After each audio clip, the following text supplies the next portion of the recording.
So there's a lot of talk about how the 30th anniversary for Pokemon is going to cause a TCG crash in the worst case. And some people are a little bit more in between where it's going to be muted, right? Basically, the hype will end on September, mid-September when the set launches, or slightly after that when everyone starts opening and ripping. There's also another thing about the 30th anniversary. There's going to be 5 times more printing compared to Ascended Heroes. That's going to be very interesting. There's a very strong rumor. So basically what it means is that people's money will almost exclusively go into the 30th anniversary set coming in September, and people will have no money left for the rest of the year and beyond. And the liquidity is going to dry up, people think, and therefore Pokemon is going to enter a correction or a crash stage, negative territory. Now that could be the case, but we have a slightly different view, right, Paul? Why do you think it may not happen? Well, I think that the reason why people have this innate fear that the well is going to dry up, as it were, is because we've had a string of very,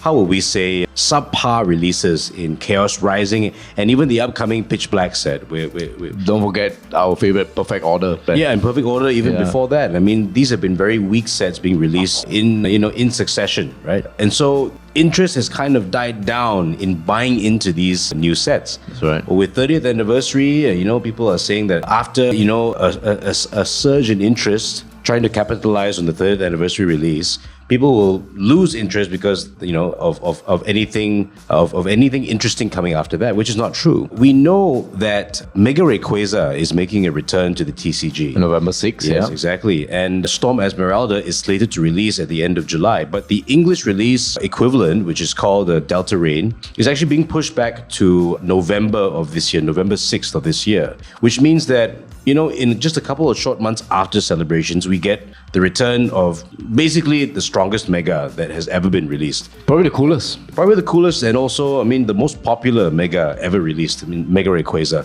So I think that should sustain the public interest for a while. And also, I think we also forget that Celebrations itself is a set that is very deep, right? We have the 30 different unique arts of Pikachu and in addition to that, we have the new futuristic rares as well, which will garner a lot of interest, I think. So I think there is a lot of depth to still explore in the remainder of 2026.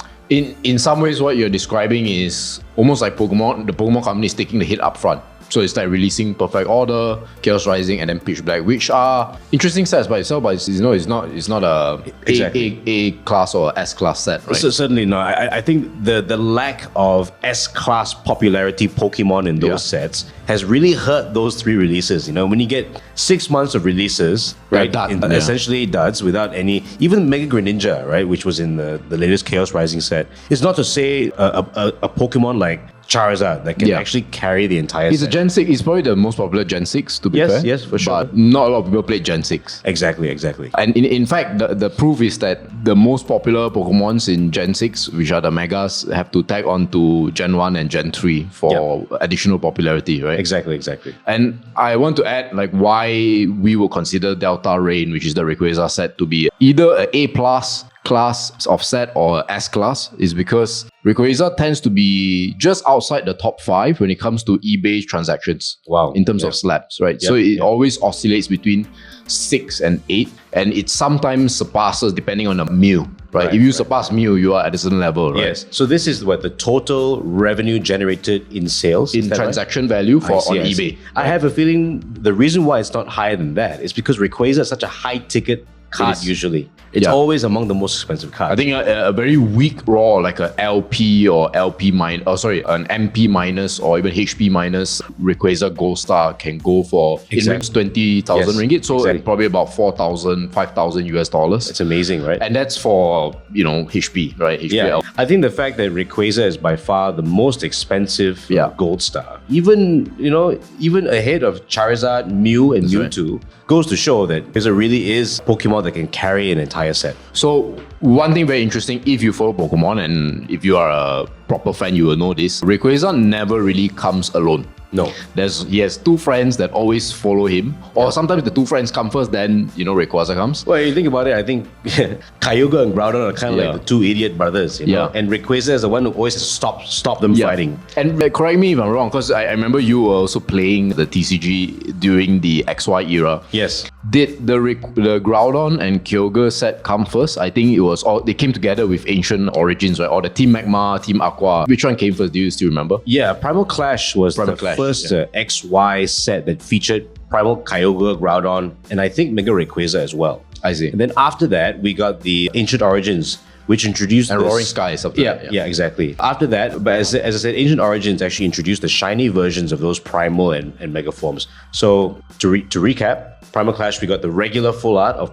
Primal Groudon, Primal Kyogre, and Mega Rayquaza. And then further along the line in Ancient Origins, we got the shiny variants, the shiny full arts of black Groudon. color. Yes, shiny Groudon, shiny Kyogre, and I think Groudon was yellow or gold, right? I remember the shiny Yes, version. that's right. It's and like then black just gold. purple was a bit weird. Yeah. So why I'm sharing this is because, so if we do the math, right? A lot of people are saying that when September comes in 2026, then the hype will die down. Let's say in October. We don't think that's the case because straight away in November, there's a Rayquaza set coming. Yes. Now, then you might argue, okay, then is Pokemon TCG a 2026 story, meaning when 2027 comes around, game over? Our argument is that probably no, because if supposedly the name for the Groudon set is going to be called Radiant Ruby. Right. And the Sapphire equivalent, I cannot remember the full name. So assuming these are two separate sets, and we know Pokemon tends to pace out these sets roughly 2 months, right? So that means January and March are secured in terms of a bull market. Right. But then can we clarify first whether Radiant Ruby and is it Brilliant Sapphire? Is it? I cannot remember the Sapphire. Sapphire something. These the two Japanese sets that are going to be released alongside each other? So that's the thing, we don't know the name yet. So we know Storm Emerald is out, we know Delta Rain. Yes. But whether they are going to be simultaneous launch, I have to say probably not, because the simultaneous launch will be reserved just for the 30th anniversary. But if we look at Delta Rain, already there's a 4-month gap, right? July and November. Right. So I doubt there's going to be simultaneous launch. So it's going to be a gap as well. It will be interesting to see whether it will be two separate sets in English released alongside each other like Black Bolt and White Flare, or whether it's going to be two Japanese sets which are going to be combined into one set for the English. Correct. So my assumption now is that they are separate. Now, if they are not, obviously it gets a cut shot. Yep. Now, I want to highlight a potentially powerful set, which is Aura Seeker. So this is the one with the new Z, if I'm not mistaken, the Z Mega variant. I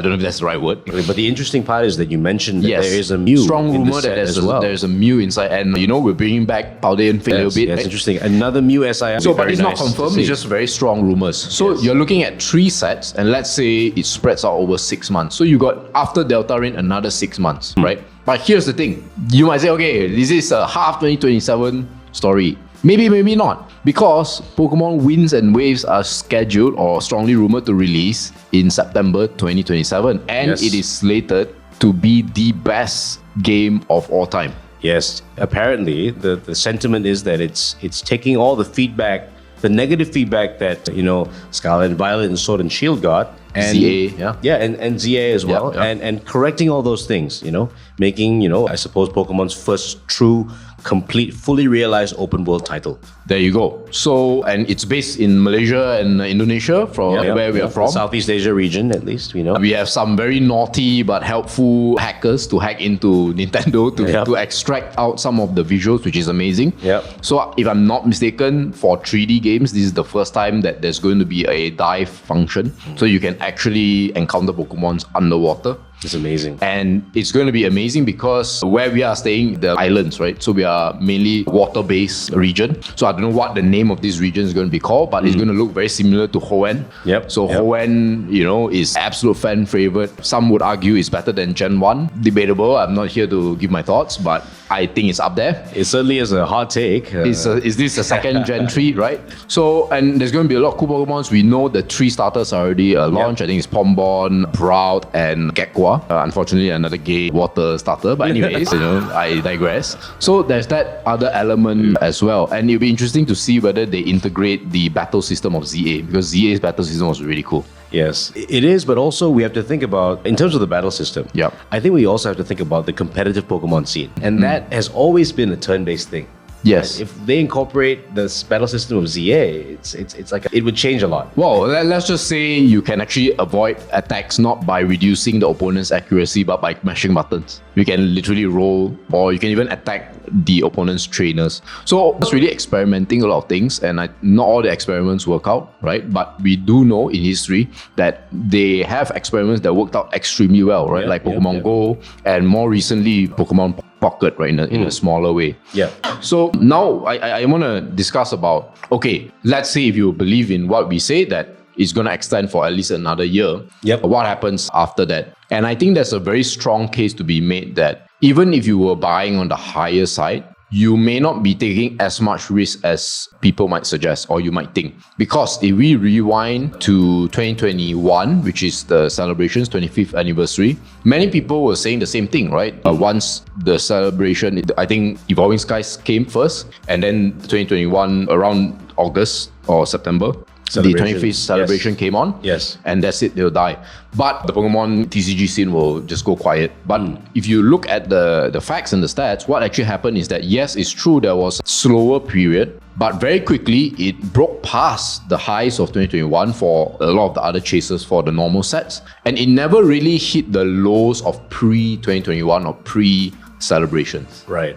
Meaning, even if you were to take, you have to buy at a more overvalued or higher entry point, you can recover a lot faster if you are using 2021 as a reference. Right. So it could be something similar here as well. Yeah. But what are your thoughts? But I think it's worth mentioning also that it is part of the ability to sustain public interest. I think also rides on how Pokemon introduces their next holiday set. For this year, we had a great one. We had a set. It's probably best one of of the decade, probably. Yes, I think Crown Zenith and Ascended Heroes, there's an argument that Ascended Heroes is better. We discussed this in the past. I think a lot of how Pokemon is going to sustain public interest hinges on how good the next holiday set is. That's right. Because, Ascended Heroes, since its release earlier this year, it has been able to sustain our interest all until now. ETBs are like slightly under $200 US. Exactly. Crazy. I mean, I think it's slightly above 200 USD now. Depending on the market, Yeah, it's about 800 plus Malaysian ringgit. Yeah. As of the last time I checked, which was the ringgit weakened a bit, so that's why. Yes, Yeah. Okay. There's Anyways. also that. Yes. Right. But it's such a deep set, right? And there's so much collectability within that, right? Right. If Pokemon can replicate that, maybe this Sapphire set, maybe that's what they're bringing to the table. I'm not sure. Yeah. Could be. But if they can replicate what Ascended Heroes did this year, I think that will be enough to sustain public interest until Pokemon Winds and Waves hits in September of 2027. Yeah, and I think just to make a last final point before we move on to what our game plan would be, the main reason why I think a crash and all that is, or a prolonged quiet period, doesn't seem that likely to me at least, is because the collector base has enlarged by multiple folds. Yeah, so exponentially, right? Bigger base, bigger floor. Yes. So even if it drops, there's going to be a lot of people waiting on the sideline. So here's the irony, right? A lot of people, our friends, we're in the vending scene as well. Yes. I'm hearing the same thing, right? You want to buy, you wait for until 30th, So if everybody is waiting until the 30th and they're all on the sideline, it means that the entire possible market is not really that fully invested yet, right? Because they're all waiting. So if that is the case, that means we have not really seen the true upwards pressure that we could see. If that makes sense to you. Right. I wonder if that logic makes sense though, to wait until the 30th to reinvest. Well, to me and I think to you, no, right? But I'm just explaining to you that is the vibe. I'm sure. So they want. So basically, what you're saying is the sentiment is that the public wants assurance. They want to see Pokemon stocks go up further before they decide to invest more. No, more like they think it's gonna. They think overall it's gonna stonk, right? It's gonna go up, right. But they're saying that there's gonna be so much TF, and then there's gonna be this sharp correction, and that's when I'm going to be there. These other guys. Okay, I'm gonna get in and buying at a lower price because they're looking at Ascended Heroes and how that has made the market crazy. Right. Now, this is a very interesting and a dangerous trap for a lot of collectors. Yes. The reason why is because let me point to late 2024, where Pokemon pretty much had immense hype for two things. The first is the introduction of Pocket TCG that brought tons of people back into the hobby. They made $1 billion in the first year, $1 billion US dollars. Right. That's the first one. Right. The second thing was that Surging Sparks, if you recall, was an immense set. Yes. Today, we don't feel that way. You know, ETBs are like at $100, $150. It's not a hallmark set today for sure. But back then, it's Butthole Pikachu. You Yes, had yes. the I like to call it the Thermu Lovebirds. You know, Yes. Do you remember?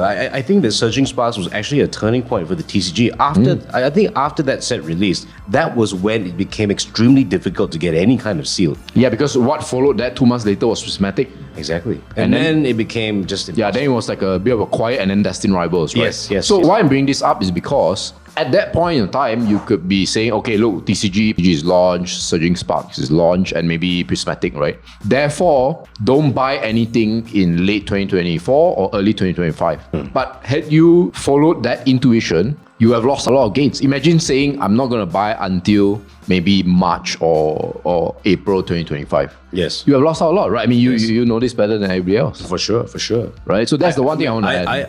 I willingly invested at that time, and I still feel I should have bought more. Yeah, exactly. We all do. Yeah. I think at this point. you know. So you have to be careful, and what we are trying to give you guys is because we are in the market like almost 24/7. Yes. And we get a sense of the pulse. Yeah. And we are seeing a lot of caution. Exactly. And we're not only doing constant research, but we're also on the floor trading, buying, selling constantly, right? Yeah. So we can see the sentiment, in real time. Yeah. This is anecdotal, as it were. Yeah, I mean it's anecdotal, but our sample sizes are quite deep and they are enlarging every time, right? For sure, Every for sure. show that we go to, we get Exactly. set. Because of our network as well, we always interview Exactly. other vendors who are part of the shows, and we ask them, hey, how are sales going? Yeah. So we really have a good sense on Yeah. what moves, what doesn't move, Yeah. what people are buying, what they're not buying. So, in conclusion, before we end the video, what's the game plan, right? We know in a couple of months, Storm Emerald is going to be launched in less than a month. Yes. We know in 2 months, at least 2 months or 3 months, nearly 3 months, 30th anniversary is coming, Delta Rain is coming in 5 months. So what do we do? I mean, how do we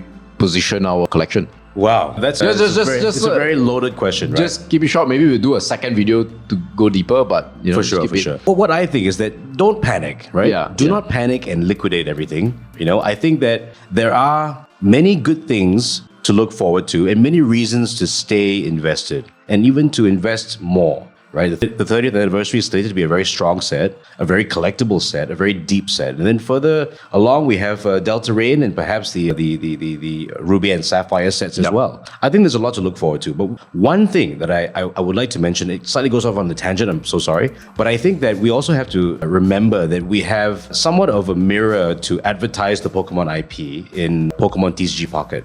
Right?